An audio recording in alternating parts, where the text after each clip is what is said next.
You will never convince me that there is a better investment tool to build generational wealth than real estate. I would agree. I've read over 600 business books, not because I needed to, but because I actually enjoy understanding business. I've been here 34 years, and I've got to tell you, you are the single most persuasive person that I have ever had the opportunity to talk to that would convince me that you are moving in the right direction. I actually believe that you are going to take us to the promised land. I think that you are exactly what we needed. Ladies and gentlemen, my name is Glennda Baker. I'm a real estate agent in Atlanta, Georgia, and welcome to Glennda's Guru. On this episode, sit down and grasp tightly, ladies and gentlemen, because I have got Nykia Wright, the CEO of the National Association of Realtors, live here with me right this very second in Austin, Texas. Y'all, I cannot wait to unpack this episode. Nykia, welcome, welcome, welcome. Thank you so much for the opportunity. Now, I said live, but I just want to make sure that you know that we are not like actually live at this very second. Yes. Okay. But like we're live and in person together. And normally my podcasts are not like that. Well, great. So Happy to be sort of the first guinea pig for that. you are not ever a guinea pig. Y'all, I got to tell you, I had the opportunity to hear Nykia on stage here at Housing Wire at the Gathering. And one of the things that struck me probably first was you don't come from like an inside the real estate industry background. And thank goodness for that. There's a blessing and there's a curse. Yes. Do you know what I'm gonna disagree with you right off the bat because I had the opportunity to hear you speak, and what I loved about what you had to say was you don't have like that baggage. That residue. You don't. And I got to be honest with you. You know, bad news doesn't get better with time. You know, I could sit here and make this like the flower and the sparkle and the glitter, but you walked into something that wasn't in perfect condition. You walked into something that probably wasn't even in great condition. That is absolutely right. But having been a turnaround CEO before, I sort of understood the core tenets of a turnaround, but make no mistake. It was 1000 Watt that gave us this moniker, and I truly believe that it is the largest real estate turnaround in history. I would probably double down on that. I think that under your leadership, we're actually beginning to see true turnaround. And you know, it's difficult to turn the Titanic around. Yes, it is. Yes, it is. And when you talk about like, I mean, you are, people would say you're the cornerstone. The National Association of Realtors is the cornerstone of the real estate industry. It really is the foundation of the real estate industry. I would agree with that. And you walked into some issues. You didn't walk in with the baggage of kind of knowing the inside of the industry.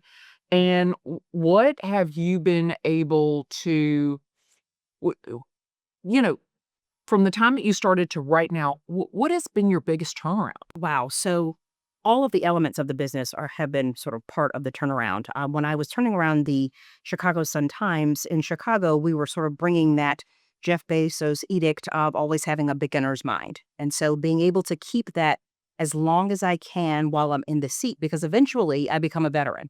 My uncle, my mentor, used to tell me that once you are in a place for over a year, it's yours. You're sort of in there and you understand it. You are marrying the aspects of the business with your beginner's mind that is continuing to become a veteran.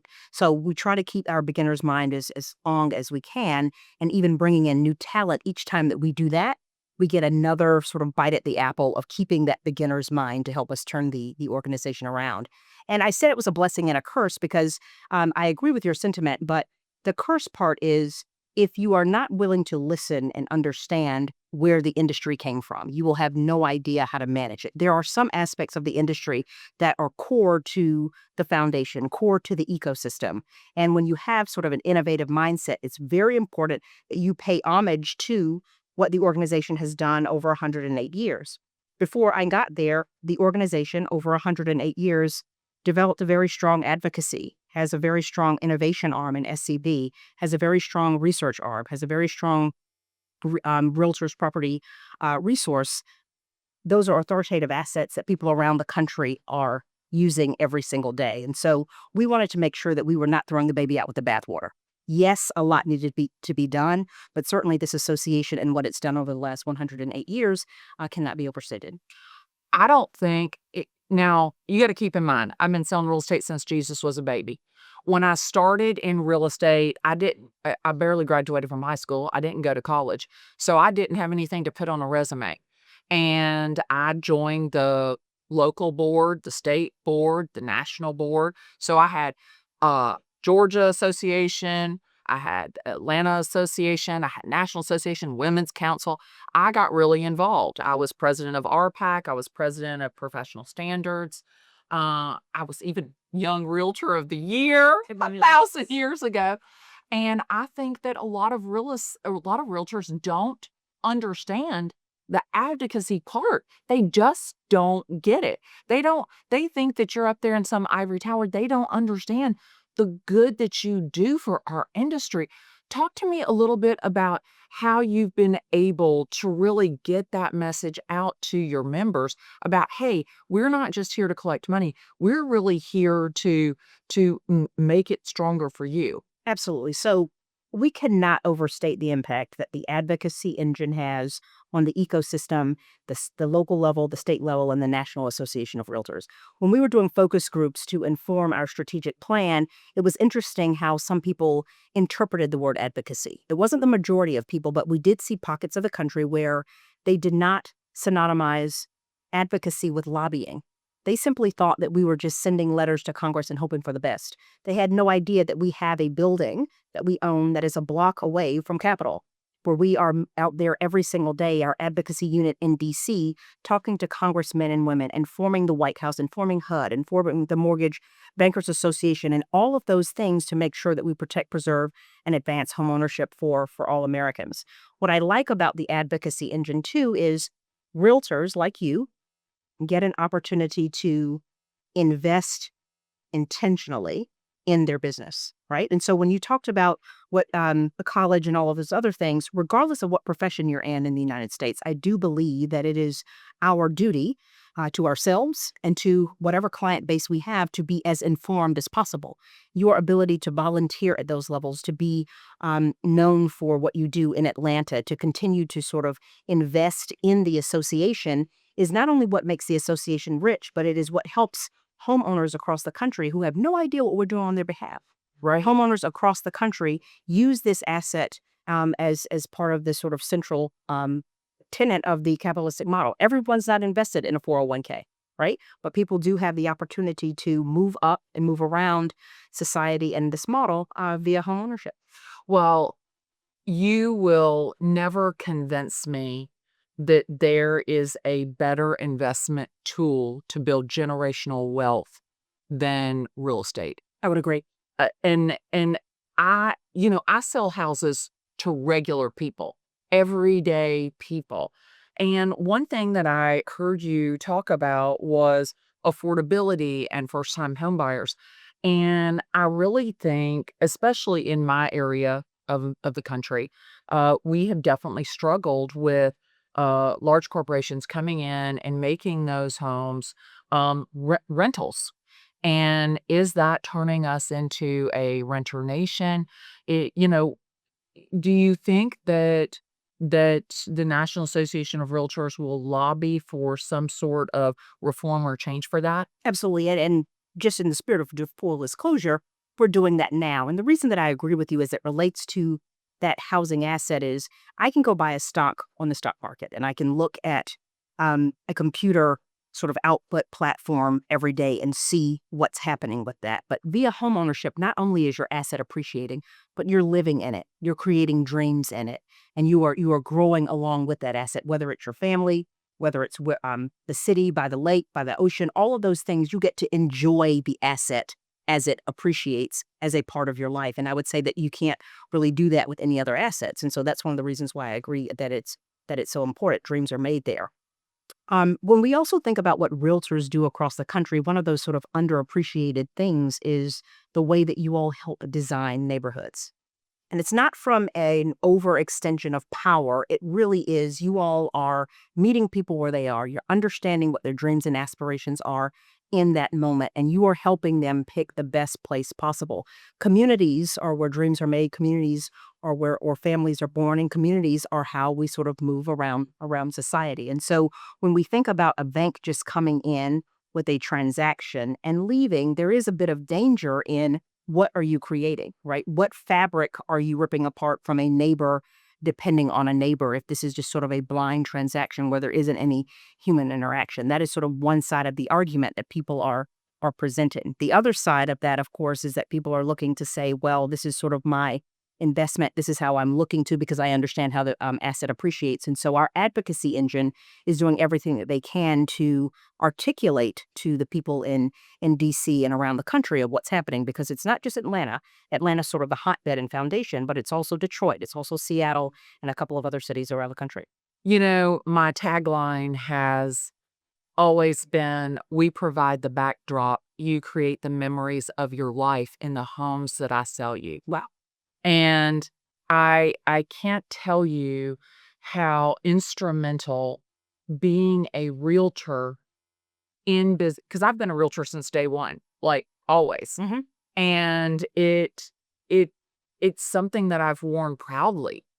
I remember there was a portion of my career where I wasn't with a company that required you to have membership as a realtor. And I thought, oh, I don't need to be a realtor. I don't need to do that. And I have to tell you, it was probably one of the biggest mistakes of my life, not taking membership in that little segment. So I've seen it from both sides, Mm-hmm. and the professionalism and the standards and the ethics that realtors work by.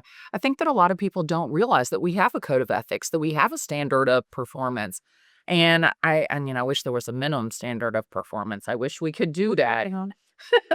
Because I gotta tell you, I think that you're more proficient in your skill, in your craft, the more that you do it. That's why I want there to be a minimum standard. I think that it just levels us all up. So you're looking at doing minimum standards. What are the other key initiatives that you feel like that, because I know you've done focus groups. I know that you got ambassadors. I know that really one of the key things that you have done is to reach out and get feedback. Yes. You have not turned a deaf ear. And of all the things that I could dance down the street naked to, that would be it. Because I feel like the association is listening. Oh, we have to. I think we had sort of outlived our welcome of not listening. If I could just say it as kindly as I could, listening. We're not inventing anything. We're supporting an ecosystem. We are supporting partners who, in exchange for the monies that they give us, are expecting us to deploy that capital in the best way possible on their behalf. And so I think that it's incredible that people are sort of part of the association. One of the things that you haven't sort of asked, but I'll just mention it anyway, it really is our responsibility to make sure that people understand the difference between a realtor and a real estate agent. At the end of the day, I'm the National Association of Realtors. I'm responsible for the people who are sort of paying us monies in exchange for products and services, and those are realtors. I do believe that agents get an opportunity to have a free rider perspective as it relates to advocacy, because when we are thinking about protecting, preserving, and advancing home ownership for all Americans, they get to be part of that. But when we're talking about understanding what a realtor is, we've even done some recent focus groups, and it's very interesting how people define. It's sort of also frightening how people look and define a real estate agent versus a realtor. My responsibility is to make sure that people understand that code of ethics, those practiced standards, the ability to understand and have a bit more uniformity to the extent that we can across the nation, so that people understand the transparency and the X's and O's that are in common across the nation, to be able to buy a piece of real estate in Florida versus buying a piece of real estate in Washington. There are poor tenants there, and people are able to do that. And so we are proud of what the realtors are bringing to the association. It is our job to continue to educate society on that difference, protect that trademark by any means necessary. Sometimes I'm on an airplane and I'm looking at the closed caption and I see a movie or something just botching the word realtor and what it means. And I'm texting my legal team to say, hey, this particular movie, this particular streaming service is using that wrong. Let's make sure that we are continuing to not only educate consumers, but educate companies and educate Hollywood and all of the sort of ecosystem where people are talking about realtors, making sure that we are promoting them in the best and most prominent light. You know, um, I do a lot of social media. Mhm. And I think that one of the things that makes my head spin around and snot fly out of my nose is when I see a real estate agent trading value and visibility for vanity and virality. Hmm. And when I talk to real estate agents about how to implement video into their business and brand strategy, I really hammer home you are talking about where someone lives. You are helping someone with what is usually their largest single asset. Treat it with respect. And I've really been very honed in on relationship. And I think that how you deal with relationships is how you honor them. Yes. And I would ask that agents honor their relationship with the association, that you realize the value that it brings to you. And there isn't any amount of vanity or virality that that is worth giving up the honor of the name of realtor. I would agree with that. No rebuttal. Of course you would. Yes. Yes. You had no idea what you were walking into. I certainly did none, but I'm still standing, so there's But that. are you enjoying it? I am, but I enjoy anything that I sort of put my talent, treasure, and time to. I as part of growing up being a Georgia peach, in the South we have no offense to other regions, but we have a work ethic. Oh yeah, for sure. We have a commitment, and I've sort of promised myself that I would be a good steward of whatever I was over. And so it is very important to me day in and day out to show up as a responsible steward to the 1.4 million members that we serve, but even in a tangential way to the agents that we don't serve, but whose ecosystem we are still trying to preserve, to the millions of consumers who are looking at home ownership, to the CEOs of brokerage companies, to the CEOs of MLSs, and the entire ecosystem to make sure that we preserve this very expensive asset.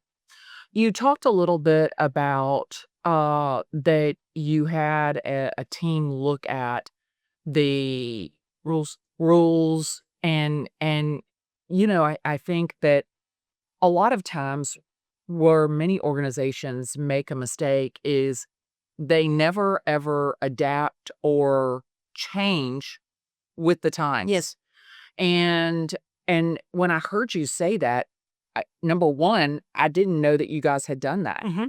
So let's put that out some more because I want people to know that you really are tuned in. You really do. You really are taking the necessary steps, the hard steps to have somebody look at the organization and say, you're missing the mark. Yes. This is no longer this doesn't even make sense anymore. So talk to me a little bit about looking at the old guard or the way that things were done. Mhm.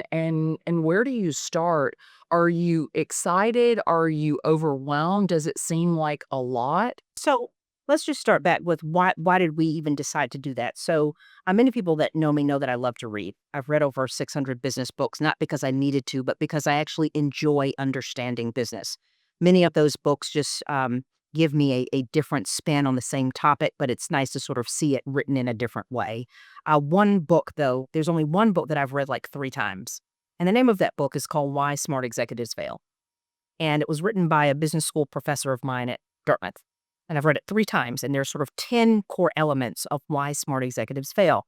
They have to do with hubris. They have to do with not managing the market properly. They have to do with not listening to customers. Everything that NAR was going through, we sort of hit all 10 of the marks.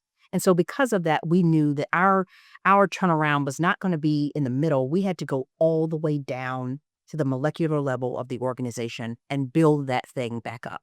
And it starts with sort of why are we in the ecosystem? What is the role that we play today? We might not necessarily play that tomorrow, but whatever role we play today, we need to be the best possible stewards of it. And so going all the way down, let's start with the rules. Why? Well, we just were hit with two very big antitrust lawsuits. Okay, so let's go to the source of the antitrust issues. And that it was born of that was our ability to go and partner with a top antitrust law firm in DC, looking at our rules with fresh eyes, not just MLS rules. I know that there's sort of a rumor that it's only MLS. Every single rule, every single policy that we have put forth, right? So really clearing away the underbrush. Were there rules that were just put on top of each other and some of them are competing? Let's get rid of those and create a path of clarity. Were there rules that look like in a few years, just based upon where the winds of the antitrust world are going, are they going to blow over into these? If so, we need to honor these, look at these in a red, yellow, green format. Red is a risk, yellow possibly a risk, green seems to be okay. And so looking at that from a very simplified, color-coded way and to begin chipping away at getting this ecosystem, getting realtors like you, getting businesses like yours out of the crosshairs of antitrust territory, but also making sure that the rules meet the moment. The biggest mistake that a lot of companies make is they were successful yesterday and they rested on their laurels.